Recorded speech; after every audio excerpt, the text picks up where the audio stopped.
J'ai oublié. Tov Beshem Hashem Naaseh Venatzliach, on est là pour la suite du shiur de Nos Sages Racontent. On est toujours le jeudi 19 du mois de novembre et le 3 du mois de Kislev, Lechem Tovim Shalom. Shiur pour l'élévation de l'âme. Famille Seror pour l'Askara de leur papa, Yaakov Roger Ben Birsa et Khatani. זיכרונו לברכה, רוח השם תנחנו בגן עדן עליון וכל השוכבים עמו בכלל הרחמים והסליחות וכן יהי רצון ואמן אמן. תהי נשמתו צרור החיים את כל מירידו לתורה בעזרת השם יתברך תגן בעדו ותעלה את נשמתו כזור הרקיע בגן עדן עליון אמן ואמן. On a déjà cité tous les malades et les nishmat. On commence tout de suite le shiur avec Nos Sages Racontent. Je disais en hébreu que le mérite de cette étude fasse monter sa neshama, puisque c'est, je crois, ce soir, sa askara. Ok. Ezrat Hashem Barach.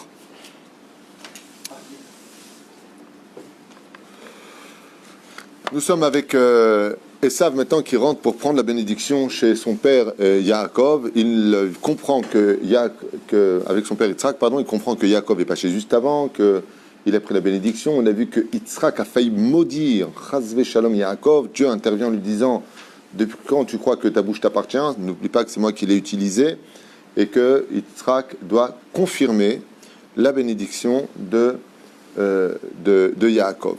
Alors vous savez que dans la vie, on peut avoir des conflits où on a raison. Est-ce que c'est suffisant? Non. Même quand on est jugé après la mort, et que les faits sont devant nous, puisque nous créons, pour le bien comme pour le mal, des anges qui nous ressemblent comme deux gouttes d'eau. S'ils sont blancs, c'est positif. S'ils sont noirs, c'est négatif.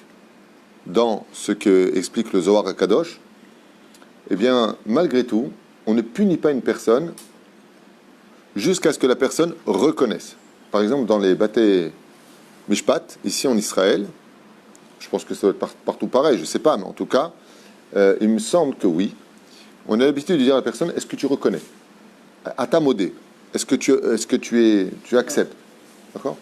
Alors, par exemple, si une condamnation se fait et que la personne est condamnée à 20 ans de prison, Chazve Shalom, d'accord?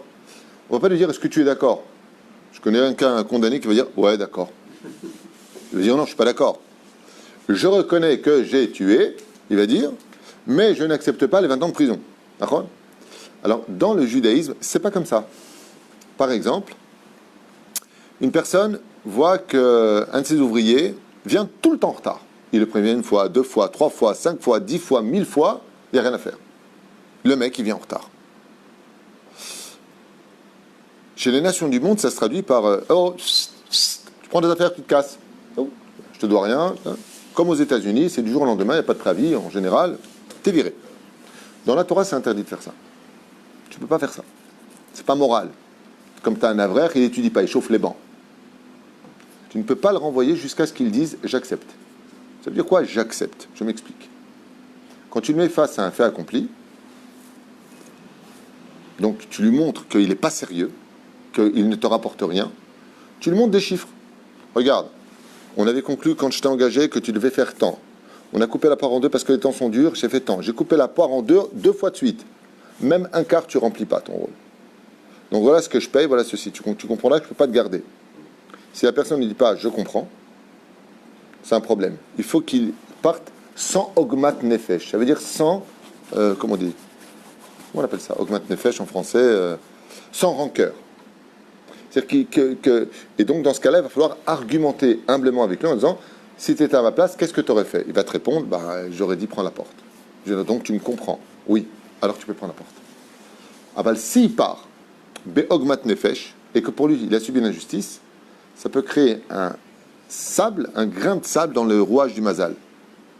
Ce qui fait que il y a toujours cet argument à prendre avec beaucoup d'humilité, que quand tu veux renvoyer une personne, tu es dans ton droit. Tu dois le renvoyer. Si tu dois le renvoyer, tu dois le renvoyer. Je dis souvent, quand vous faites du social avec le professionnel, vous allez droit dans un mur. Travail, c'est travail, social, c'est social. C'est-à-dire, tu peux aider une personne, par exemple, en disant: voilà, écoute, je te fais une prime parce que je sais que tu n'as pas d'argent, mais sache que tu ne la mérites pas. Je te fais une prime parce que, mitzad à chesed, je devais donner du maaser, je te le donne à toi, à la limite. Tu peux dire comme ça. Il faut faire attention de ne pas mélanger les deux dans le domaine professionnel, sinon un carré, c'est pas un rond. Tu peux faire le dos rond quand tu veux, mais travail, c'est travail. Il ne faut pas mélanger les deux. Moi, j'ai souvent fait très attention à cela. Je me rappelle, j'ai rencontré une personne qui m'a raconté un jour qu'il avait gardé ses ouvriers pour faire du chesed. Je lui ai dit alors, il m'a dit, bah, j'ai coulé. Il ne faut pas mélanger les deux. Le domaine professionnel, c'est professionnel. Travail, c'est travail. Chesed, c'est chesed. Que tu fasses du chesed dans le travail, bah, que faut être cool, faut être sympathique, faut être social. Pas mélanger les deux. Mais quoi qu'il advienne, quand, par exemple, une âme décède et qu'elle arrive devant Dieu, Dieu lui dit, voilà, là, j'ai n'importe quoi, tu dois descendre au Gehinam. D'accord? La personne dit, je ne veux pas y aller. Anilo modé. Alors Dieu lui dit, bah regarde, retourne-toi. Enfin, pas besoin parce que ils sont tous autour de lui maintenant. Il dit, alors, là, qu'est-ce que tu en penses? Il dit, c'est pas moi. Très bien, on refait le vide. La caméra montre que c'est toi. Alors, maintenant, qu'est-ce que tu dis? Bah, c'est moi. Il dit, d'accord. Alors, il dit, ouais, mais j'ai eu un Yetzerara. Un Ruach Shtout qui est rentré en moi. Dieu lui dit, ok, et alors? Ça égale ça. Qu'est-ce que tu en penses? Bon, c'est vrai, je reconnais, mais pourquoi 3 mois? Il dit, pourquoi 3 mois? Parce que les clipotes que tu as engendrés, c'est que 3 mois pour l'instant, mais le problème c'est que tu as emmené des gens avec toi qui eux aussi fait des péchés, donc il va falloir que tu payes pour eux aussi. Donc c'est pas que 3 mois. Il dit, attendez. Moi j'ai fait ça, mais je ne veux pas être responsable d'eux. Il dit, viens, regarde maintenant sur Terre, regarde comme ça, par une caméra, si tu veux, une espèce de télévision, il dit, regarde, toi tu es décédé, mais eux ils continuent ce que là, toi tu les as emmenés faire. Et la personne elle pleure, parce qu'elle voit que c'est vrai. Qu'est-ce qu'elle dit à Kadosh Baruch Hu? Areni mekabel alay et adin. Je prends sur moi la justice. Zehemet. Et la personne, avant de descendre au Gehinam, crie Hachem hu haelokim, Hachem hu haelokim. Dieu est justice, Dieu est vrai. Si la personne ne crie pas ça, elle ne peut pas descendre. Elle ne peut pas descendre. La différence qu'il y a, c'est qu'on peut vivre dans le déni dans ce monde. On peut tromper les gens, on peut effacer les caméras. Dans le monde d'en haut, on ne peut rien effacer. Il n'y a pas de déni, il n'y a pas de non, je ne reconnais pas, c'est pas moi. Ça s'appelle le monde du Hémet. Le Hémet, il est tellement virulent que tu ne peux pas le nier. Ce qui fait que les gens, par exemple, il y en a qui se plaignent du Gan Eden qu'ils ont. Je pense que je mérite mieux. Je demande un ir'our, c'est-à-dire je veux un rejugement. Hein? Et ce rejugement, il a tout le temps lieu, chaque anniversaire, comme la Skara par exemple, en disant pourquoi je veux mieux? Parce que voilà, mes enfants, ils ont acheté un cours, voilà, ils ont fait le Shabbat, voilà, ils sont dans la Torah. Et Dieu dit, il a raison. Et Dieu dit, lui, il a raison. Comme on voit avec Rabbi Yoshua, qui arrive à convaincre Dieu qui verrol, et qu'est-ce qu'il dit? Tzadak mimeni, il a raison. On voit qu'à quel point il accepte. Quand il dit, pousse-toi, je vais exterminer ce peuple, il dit, oh, tu peux pas faire ça. Il dit, pourquoi? Il dit, parce que Pharaon, il a dit que tu allais le faire. Donc tu perds vis-à-vis de Pharaon. Ah ouais, t'as raison. Dieu, il descend à notre niveau, il n'a pas besoin. C'est lui qui donne les arguments que nous, on puisse lui donner. Donc, mais juste pour l'idée générale. Même le créateur du monde, quand, par exemple, tu fais la hitbo des doutes, et que la personne dit, Ribono Shel Olam, j'ai donné mon maaser dans les moments les plus durs de ma vie. Aujourd'hui, peut-être que j'ai fauté, peut-être que je suis pas bien. Mais tu as promis quelque chose. Aujourd'hui, j'attends en retour de toi. J'ai respecté mon père et ma mère. Tu peux pas me faire ça, Hachem. En une semaine, tout son mazal peut changer. Mais s'il vit dans l'objectivité, il y a des gens, qu'est-ce qu'ils font? Ils font Zera Levatala, ils trompent leur femme, ils font des bêtises, ils parlent mal, ils font du Lachon Hara, ils disent à Dieu, ouais, mais j'ai donné. Baba, t'es gentil, t'as donné ce que tu veux, t'as un découvert de l'autre côté, je te raconte pas. Si je te donne maintenant, tu meurs de l'autre côté, parce que les autres, les anges accusateurs, ils veulent te bouffer, mon pote. Donc fais attention, parce qu'à force de demander à droite, tu vas finir par la gauche, et bien ça, tu vas tomber en bas. La reine, il y a des contes que Bémet, à Kadosh Baruch Hu, d'où l'importance de la hitbo des doutes de Rabbi Nachman, qui dit, va parler avec Hachem, essaie de le convaincre. Et Bémet, il faut le convaincre. Avec des larmes. Je sais, j'ai pas été bécédère, j'ai fauté, Ok, je suis un humain, j'ai mis du temps à faire tchouva, mais il faut me comprendre. Maman, essaie de le persuader. Fais-le. Si tu y crois, il y croit. Si tu y crois pas, il y croit pas. Aval te daber el libo. Mamash, mi lève la lève. Et si tu as raison avec tes arguments, tu verras des changements dans ta vie. Mais si tu t'en tiens à dire, de toute façon, c'est n'importe quoi, de toute façon... Alors reste dans ton de façon et vis ta vie. Reste dans la médiocrité de ton esprit, parce que c'est vraiment une médiocrité de penser comme ça, sans juger. C'est vraiment une médiocrité de ne pas comprendre que Dieu nous aime et que, comme un père qui veut un dialogue, on doit prier. Car et vous avez vu que Esav, dans le cours précédent, n'a pas de dialogue avec Dieu. Il met tout sur le domaine du hasard, de la malchance, j'ai pas de chance, c'est pas normal. Et pour qui tu te prends? Il y a un mashgiach. Et on voit que la réponse est quoi? Qu'au moment où Yaakov sort, Dieu l'a fait en sorte. Il a vraiment de l'humour. Il faut faire ça un petit peu avant. Non. Dieu dit non. Quand toi tu rentres, la porte elle tourne, elle pivote, et lui il sort au même moment. Pourquoi Dieu il fait ça? Pour montrer à quel point il est précis et que rien n'est la clé du hasard sur terre. Akol tikkun, akol me'et Hashem. On est tous téléguidés quelque part. Non, on n'est pas téléguidé. Seulement Dieu va. C'est une très bonne. Alors on va. Non, pas kol hakavod. Je reviens en arrière. Après je dirai kol hakavod. Je reprends le kol hakavod. Un homme doit être cambriolé. Pourquoi? Parce que c'est où il meurt d'un accident de la route, chas v'shalom, ou on lui pritzat bait, on lui cambriole sa maison. D'accord? Donc cette personne-là a du mérite, ses enfants ne méritent pas un père qui meurt, toutes sortes de choses, j'en sais rien. Il y a toutes sortes de comptes dans les cieux. Et en tout cas, c'est pas le moment pour les enfants qu'ils partent, que ce soit clair. Et il va falloir qu'ils soient cambriolés. Donc dans ce cas-là, on pourrait dire, le cambrioleur, en fin de compte, c'est un ange de Dieu. Réponse, pas du tout. C'est une pure ordure qui mérite bien la prison et une bonne raclée une fois pour toutes. Alors pourquoi tu dis d'un côté, il doit se faire cambrioler en contrepartie de sa vie, et de l'autre côté, tu dis, le cambrioleur, c'est un rachat. Réponse très simple. Dieu a cherché qui sur terre voulait être un voleur, voulait cambrioler, de lui-même. Il dit, moi, je veux être le pourri qui va faire du mal. Très bien, j'ai besoin de toi, justement. Donc, tu vois bien que ce n'est pas téléguidé. C'est que Dieu a ses plans, mais il n'aurait jamais pris quelqu'un qui ne veut pas cambrioler pour aller cambrioler. Il cherche des voyous qui sont en train de dire, tu crois que t'as pas une maison dans le coin, là, qu'on se fasse ta maison, là?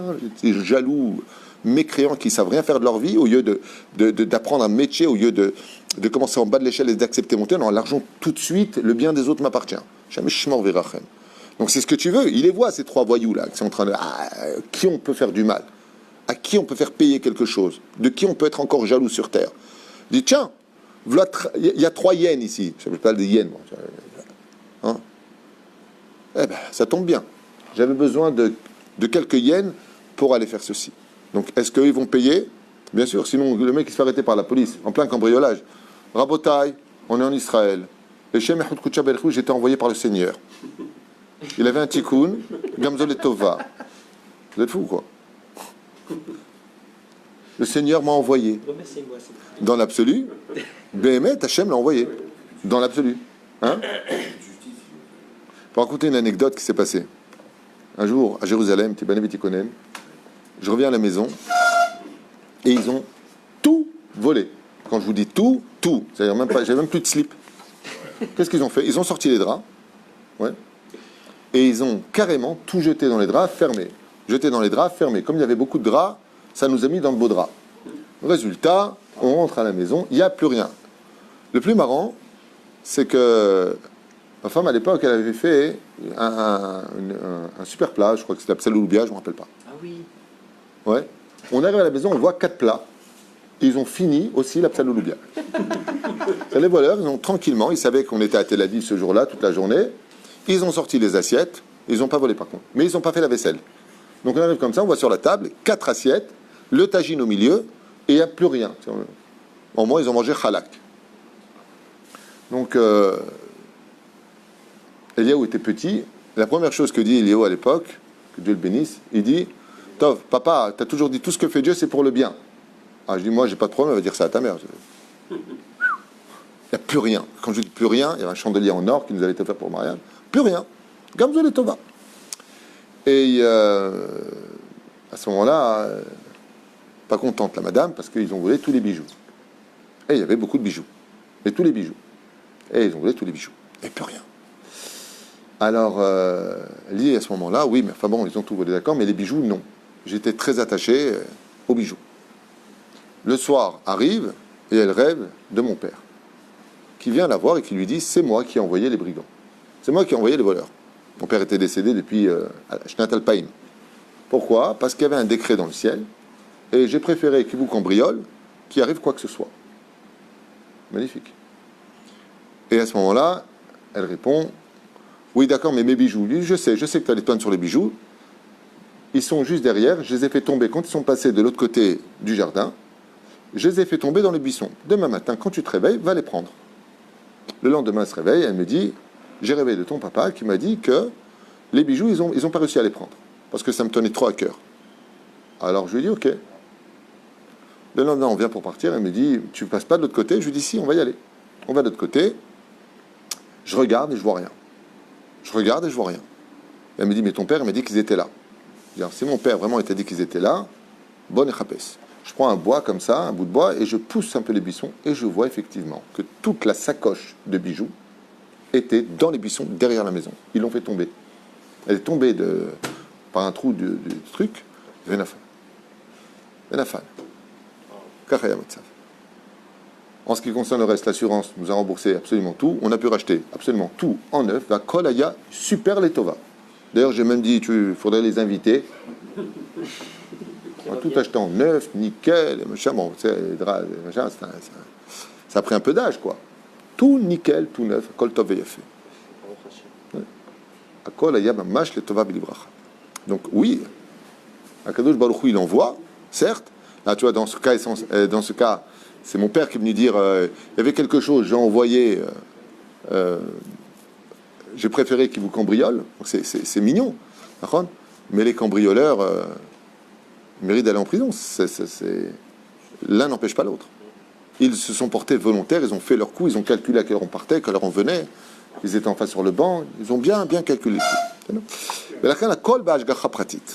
Oui, ça, il n'est pas su ça avant. Il les a mis dans le sein de Rivka. Et ça, Yaakov. Il a prévu tout cela. Qui? Yaakov ou Esav? Les deux.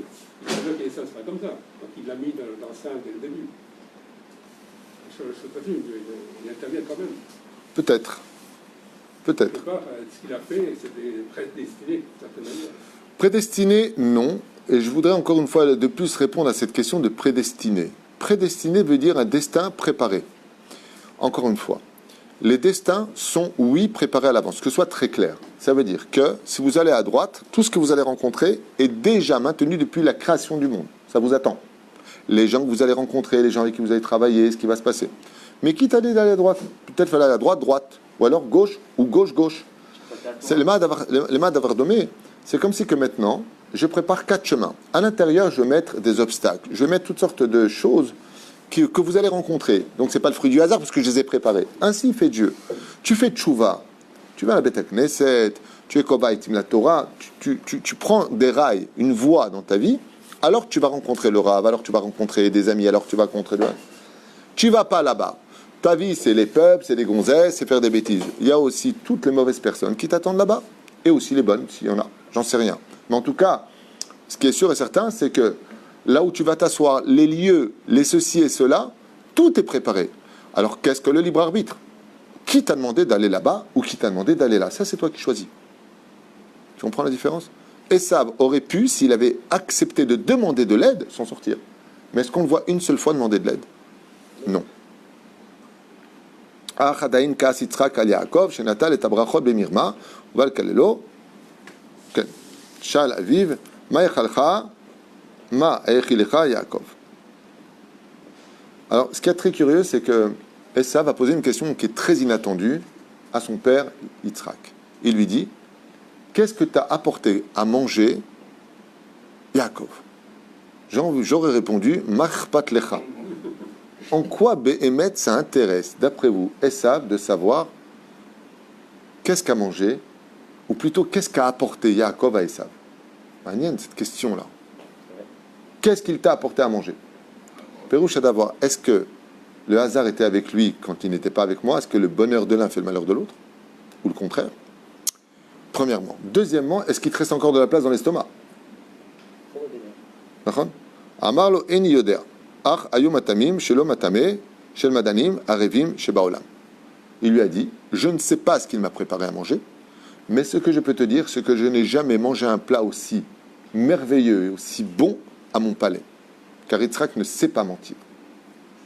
Mikol machenivra mishechet imema aseh bereshit. Depuis les 6 jours de la création du monde, rien n'était aussi bon que le plat qu'il m'a préparé. Même ce que Dieu va préparer pour les tzadikim à la fin des temps pour le dernier repas n'était pas aussi bon que ce que m'a donné Alors, vraiment de quoi mettre hyper en colère Esav. Hein. Ta'am tibaem kol ta'am shea birtoni. Il lui dit quelque chose que vous ne savez peut-être pas. Mais il lui dit, sache que ce que m'a apporté ton frère n'est pas du monde d'en bas. C'est un manger spirituel. Et Esav lui dit, qu'est-ce qu'il avait ce plat de spécial que t'as apporté Yaakov? Il s'intéresse maintenant le monsieur. Il lui dit, bien c'est très simple. Ta'am tibaem kol ta'am shea birtoni.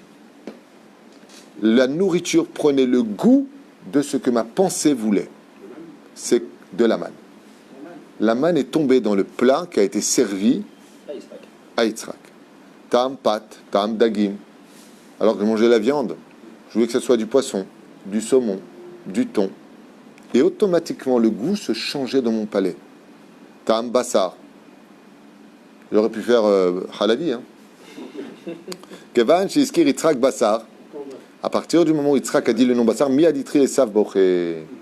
Et dès qu'il a dit, et j'ai aussi mangé de la viande, c'est-à-dire j'ai fait le goût de la viande, tant qu'il ne parlait pas de viande, Esav il écoutait. Dès qu'il a dit, j'ai aussi mangé de la viande, tout de suite, Esav s'est mis à pleurer de toute son âme.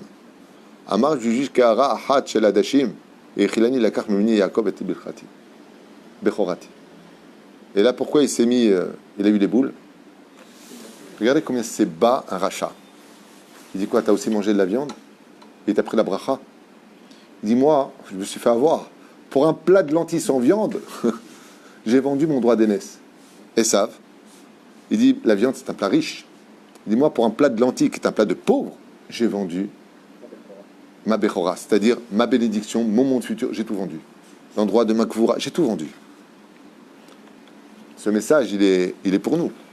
Tu as basé toutes les richesses spirituelles pour des moments futiles, comme on l'a dit il y a 2 jours dans un shiur. כיוון שהזכיר יצחק בשר, מיד התחיל עשיו לקרוא אמר בשביל זה קערה של העדשים הכילני לקח ממני את ברכתי, עתה לך בשר על אחת כמה וכמה שלקח ממך את כל הברכות. Il dit, moi, pour un plat de lentilles, je lui ai vendu juste mon droit d'aînesse. Alors toi, qu'est-ce que tu lui as donné pour de la viande?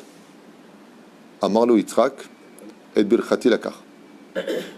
סליחה, כיוון ששמע יצחק שעשיו אומר בכורתי לקח, et étant donné qu'Yitzhak, vous savez que les Réchaïm, ils ont un problème, ils parlent trop.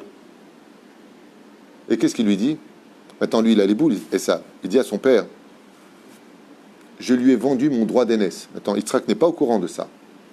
Dès qu'il a entendu ça, Amar, Im ken Yaakov abechor, vetov asiti. Il lui a dit, tu viens de me confirmer que donc Yaakov n'est pas venu comme un arnaqueur, n'a pas menti, et qu'il a bien fait de venir. Baruch Yeh, il a dit, je confirme sa bénédiction. Moi, j'étais en colère contre lui, parce que je n'étais pas au courant. Mais si tu as fait un contrat avec lui, tu lui as vendu ton droit d'aînesse, la bracha ne t'appartient pas, elle lui appartient. Baruch Yeh. Et il restera béni. Et il parle trop les Réchaïm. Imken Yaakov ou Abechor, vetov asiti shebirchati oto. Ki lo magia abracha veipsik leitztaer al sheberach et Yaakov. Et à ce moment-là, Yitzhak a cessé de s'en vouloir d'avoir béni Yaakov et avait compris que Be'emet betzedek pa'al. Donc tout à l'heure, on a vu que il ne suffisait pas que on dise à une personne qu'on a raison, même si on a raison, il faut aussi que lui l'accepte. D'accord? Donc on a vu que maintenant Yitzhak a accepté ce qu'il a fait. Mais est-ce que Esav l'accepte? Non. Quand est-ce qu'il va l'accepter? Hein? Non. On a dit qu'il faut que les 2 parties acceptent complètement. Non. On a dit que quand une personne, par exemple, moi je te virais, Shalom, ok? Je te prouve par A plus B pourquoi je te virais d'ici. Tu ne peux pas partir jusqu'à ce que toi tu me dises tu as raison. Donc il faut qu'il y ait une reconnaissance en face. Pour ne pas que tu partes avec Augment Nefesh. Quand il y a la bénédiction de l'ange. Il y a fait Zatchouba. Quand Yaakov va rencontrer le Ilouï de Esav, l'âme de Esav, en réalité, si vous préférez, l'ange protecteur d'Esav, il va se battre contre lui. Et qu'est-ce qu'il va dire? Il va lui dire l'ange, il va lui dire Israël, tu t'appelles Yachar El, tu es quelqu'un de droit, tu n'es pas quelqu'un de tordu. Donc on voit que quand est-ce que Yaakov va accepter, cautionner la bénédiction de son frère, Esav va cautionner la bénédiction de son frère Yaakov, dans le fameux combat qu'on ira la semaine prochaine, dans 2 semaines, pardon. D'accord? Là-bas, il va l'appeler Israël. Et quelle différence? C'est que quand on dit un juif tordu, on appelle ça Yaakov, Akev. Quand tu dis Am Israël, on ne dit pas le peuple de Yaakov, on dit le peuple d'Israël. Israël, c'est Yachar El, Yachar. On est droit. Et qui c'est qui nous a donné ce nom de Yachar El? Qui celui qui nous a appelé l'homme droit? C'est Esav. Esav, il fait tchouva, il dit Bémet ou Tzodek. Vous voyez bien que la justice, comme je vous l'ai dit, il faut que toi tu dises et que l'autre il accepte.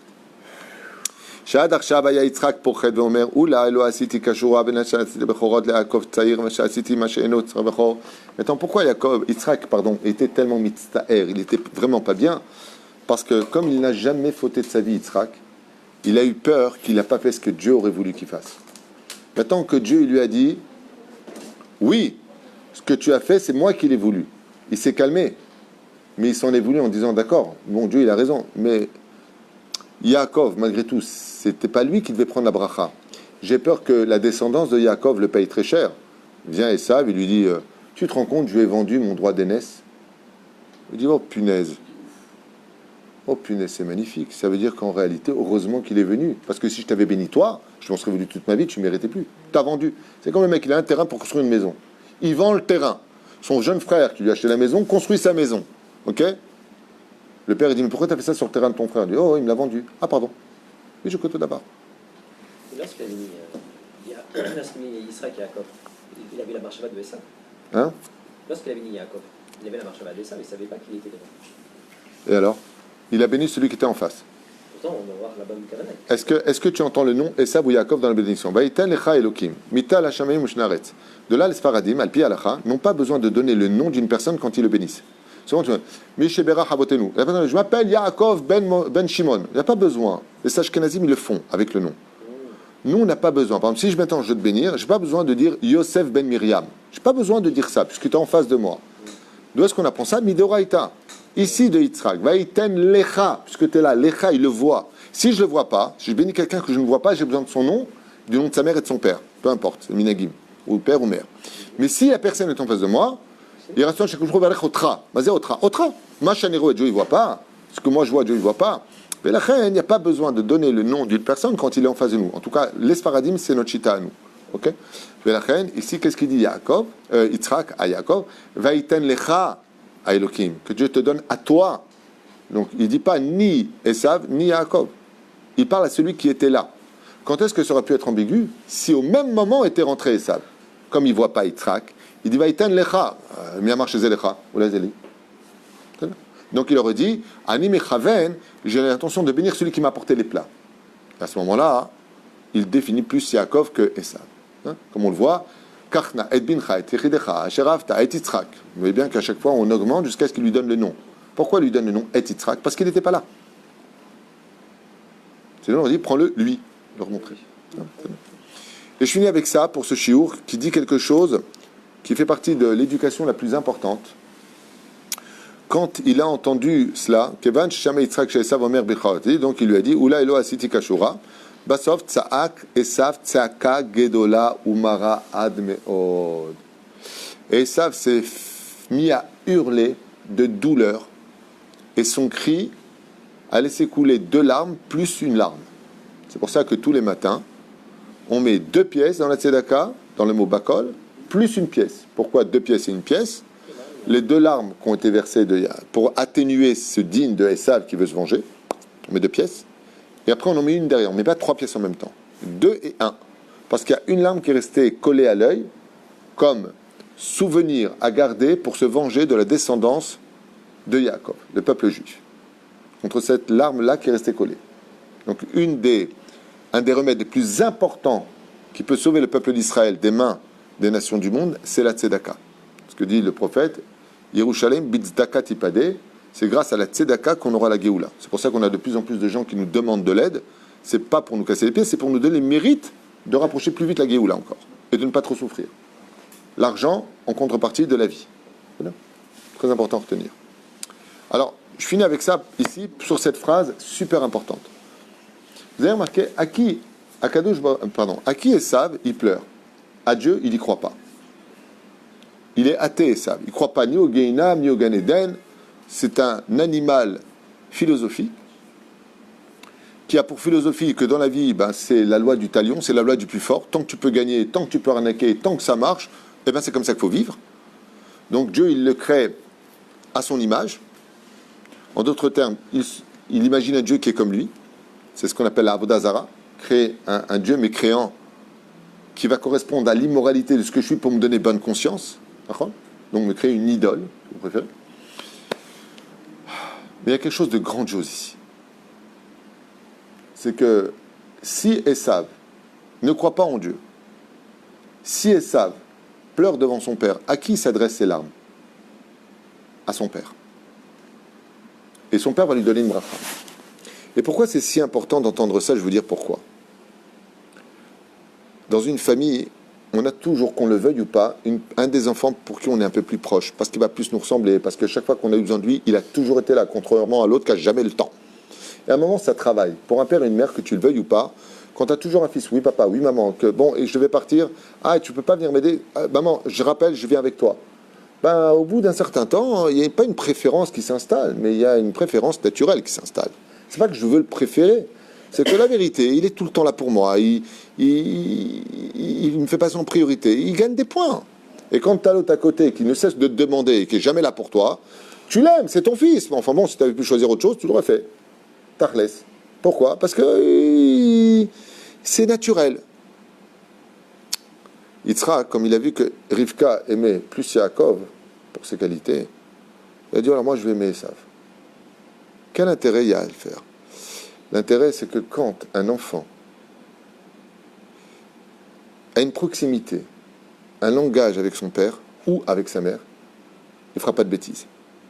Quand tu as habitué un enfant à être complice, à te parler, à le mettre en confiance, alors au lieu d'aller se suicider ou de faire de grosses bêtises, l'enfant, il est prêt à éclater devant son père en disant, voilà papa ou sa mère, la personne qui sera le plus proche, des fois ça peut être le grand frère, il va se confier à lui.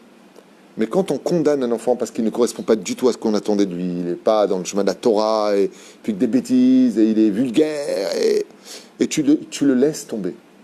Tu le laisses tomber. Allez, va crever. Tu veux crever? Va crever. Ah, ouais. Alors, si tu regardes bien le texte, il est marqué Vayahav Yitzhak et Esav, et Rivka ohevet. D'abord Esav. Rivka a aimé Yaakov. On reviendra sur le cours de ce soir, on va en parler. Parce que Yitzhak s'était attaché à Esav. Mais qui te dit que si Esav avait été délaissé, Rivka n'aurait pas accepté Esav? N'oublie pas qu'elle vient de la maison de Bethuel. Alors, justement, ça rejoint un peu l'éducation que je vous ai dit. C'est très important dans une famille que quand il y a un enfant qui n'est pas à la hauteur de nos espérances minimales, eh bien, qu'un des deux parents prenne sur lui de s'approcher encore plus de lui. Pourquoi? Eh bien, justement, pour éviter les guerres fratricides ou les suicides, tout simplement. C'est qu'il faut toujours que l'enfant, il est quand même avec qui parler à la maison. Vous ne pouvez pas tous me condamner parce que je suis ce que je suis. Donc, c'est un peu difficile. Ça ne veut pas dire qu'on doit briser les frontières des moralités ou les frontières minimales de l'éducation. Mais on ne peut pas tous fermer la porte, et c'est ce que nous apprend Yitzhak dans cette paracha.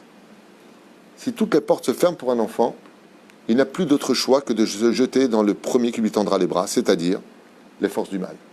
Mais si, malgré tout cela, le père il vient et il prend son fils dans les bras, il l'embrasse, il n'a pas la kippa, il n'a pas les tzitzit, il est homo, il est ce que tu veux. Alors on va condamner ce qui est mauvais chez lui, mais on ne peut pas condamner ce que lui il est. Mais par contre, il ne va pas nous imposer aussi. C'est-à-dire que les choses soient claires. Même, mais alors, même s'il est marié avec une goya, pourquoi on n'a pas été avec des goyotes, on n'a pas fait des bêtises?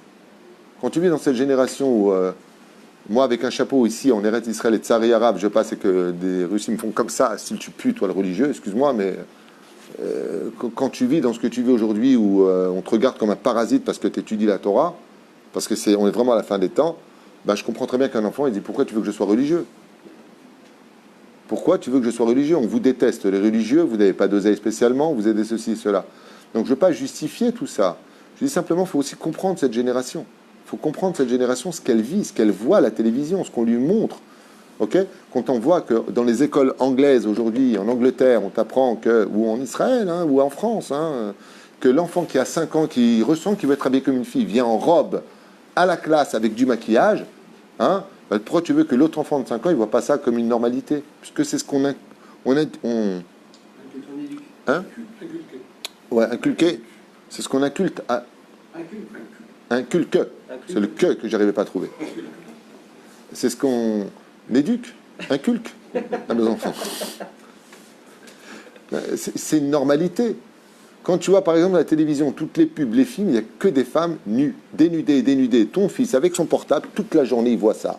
Et toi, alors mon fils, ça va? Ouais, bon, bah pour lui, il n'y a pas de problème d'épouser, de t'amener une fille en jupe courte. Elle est habillée. Elle est normale. On a normalisé la normale. On a retiré les frontières de toutes les moralités de ce monde. Donc, eux, ils grandissent là-dedans. Nous, on a vécu deux époques. Vous savez qu'on appartient à deux époques. Celle des téléphones et celle des portables.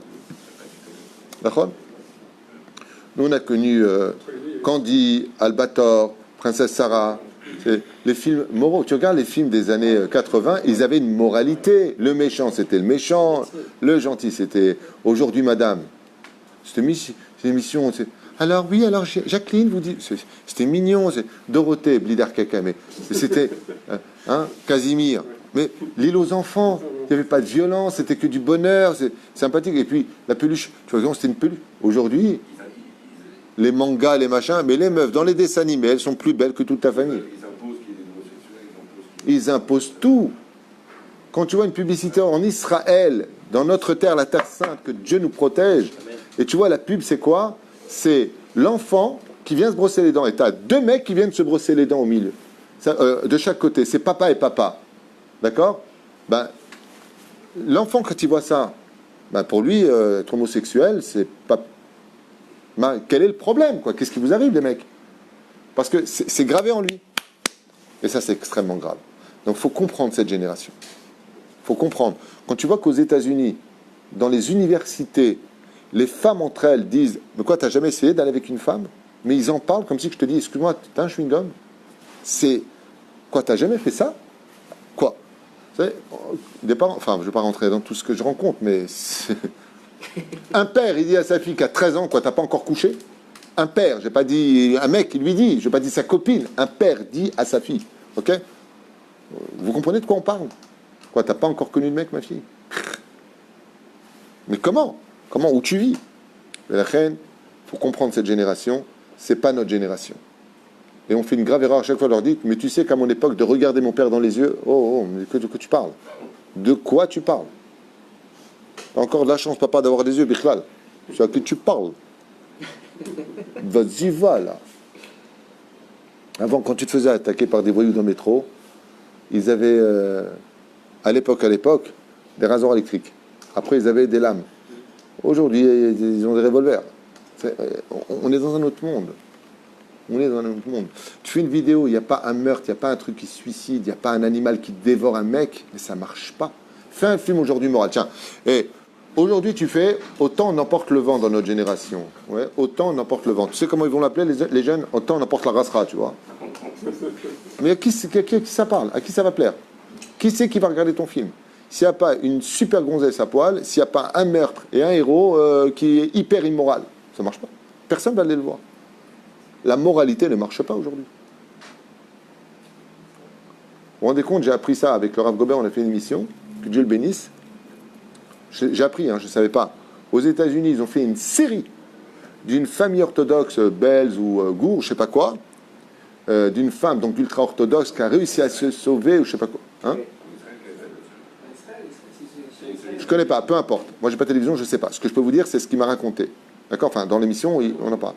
J'étais choqué. Vous savez que c'est la série la plus regardée des États-Unis? Ouais. Des millions et des millions de personnes. C'est la série numéro 1. C'est un carton mondial. Mais pourquoi? Parce que, comme le monde de la Torah, le monde religieux est censé représenter la plus grande lumière, regardez l'histoire d'une fille.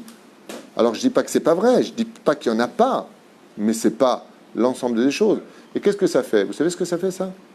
Ça fait d'abord des préjugés, et ça fait surtout que je ne veux surtout pas connaître la Torah.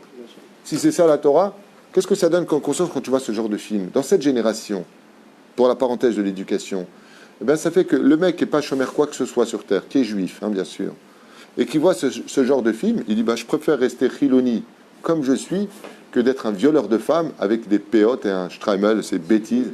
Et ça donne bonne conscience, alors que ce n'est pas du tout la réalité. Surtout pas la réalité. on fait des caricatures terribles en ce qui nous concerne. Ouais, mais si tu fais une caricature d'un prophète d'une autre religion, c'est tous les pays qui se lèvent. Mais quand c'est nous, avec Yehudim Baïm, cette série qu'ils ont fait honteuse, en faisant passer Esther pour une prostituée, en faisant passer Moshe Rabbeinu pour un bègue handicapé mental, en faisant passer le roi David pour un homosexuel. Vous avez vu ce qui s'est fait, ces trucs? Et les gens sont morts de rire. Alors quand ils nous voient, qu'est-ce qu'ils voient? Eh bien, ils voient exactement cette caricature, parce que, à force, c'est comme la pub. La pub, on te la met, on te la met, on te la met, tu arrives dans les rayons, tu vas prendre directement ce que tes yeux ont vu. C'est le côté de la pub. Nos enfants naissent dedans. Quand tu as un enfant normal dans cette génération, il faut faire une Soudat Odaya. Ils sont dans un monde totalement envahi par la débauche depuis leur naissance. Et la colère familiale, et la colère des couples, et les divorces de partout. Mais en quoi tu veux qu'ils croient, tes gosses? Alors si en plus de ça, nous, on les condamne, il ne fallait pas les perdre. Ils n'ont plus personne. Pourquoi Yitzhak il aime Esav? Parce qu'il dit, puisque tout le monde lui ferme la porte, je suis obligé d'en ouvrir une. Je ne peux pas, moi, les condamner. La reine, ça ne veut pas dire accepter l'immoralité. Ça ne veut pas dire ça. Une femme m'a appelé il y a 2 ans de cela en me disant, ma fille est homosexuelle. J'ai dit, top, voilà, c'est... Ok. Elle me dit, non, mais je veux savoir, qu'est-ce que je fais? Je la condamne, je dis, madame, ma putain, vous la condamnez, c'est votre fille, non? Pour le meilleur et pour le pire, c'est votre fille. Oui, mais elle veut m'imposer l'autre à la maison. Je dis, ça, par contre, non. Ma fille, tu es mon amour, tu seras toute ma vie ma fille, mais tu ne m'imposes pas une copine ici, tu as des frères, c'est pas moral, anim l'homme et kabel. Mais toi, par contre, voilà la clé de la maison. Tu es chez toi ici, ma fille. Mais tu ne peux pas m'imposer tout comme moi. Je ne t'impose pas l'immoralité de ton immoralité. Je ne t'impose pas quoi que ce soit. Ne viens pas me l'imposer. Et c'est ça qui me débecte, c'est ça qui me dégoûte dans cette génération. C'est que la normalisation ne doit aller que dans un sens. Le respect ne doit aller que dans un sens. C'est-à-dire que c'est tout le temps au monde religieux, au monde de la moralité, de comprendre ce qui ne va pas assez, d'accepter et de comprendre les autres. Et là où je trouve ça dommage, c'est que ce n'est pas rendu. On ne comprend pas. Par exemple, moi je serai homosexuel, chas shalom. Ok? Non, t'inquiète pas, ça n'arrivera pas. Mais ok? Ben, moi, ce que je ferais, c'est que, voilà, je ne veux pas vous gêner, non, je viens Pessah. Je comprends très bien que je ne vais pas venir avec lui. Je sais pas, un peu de jugeote, quoi. Je veux dire. Quelqu'un qui ne sait pas, tu vas pas fumer Shabbat chez vous.